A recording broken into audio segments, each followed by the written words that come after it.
Hi there, this is Jonathan Hiller. I'm an associate professor of Italian at Adelphi University, and here is a little bit about teaching during COVID-19 for you. So, it's been a real challenge for me this last, 2+ semesters. One of the ways that I've adapted is putting much more materials on Moodle, and making sure that they're well organized so students can find them, recording all of my classes so that they could rewatch them if they weren't able to be present.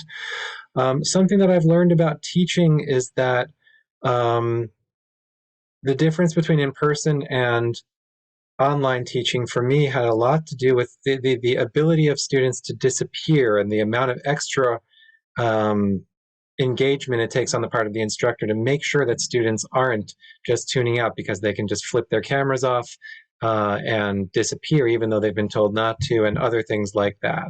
And so that gets to what, the kind of impacts that it's had on the students.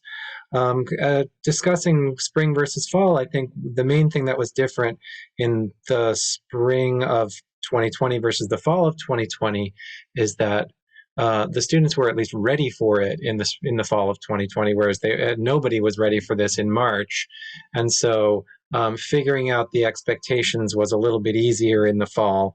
And I would say that what worked better was that there was just a little bit more um, just general going with the flow, but the students understanding what was expected of them and attempting to uh, to follow along. When we get back to normal, I guess the thing that I hope will be different than it was before is that students will be able to engage with content independently as they've been asked to do during this remote period.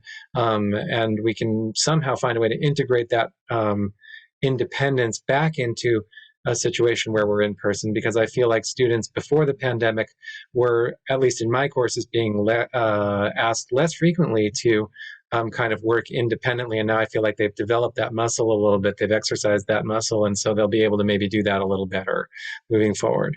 Okay, thanks for your time and thanks for doing this.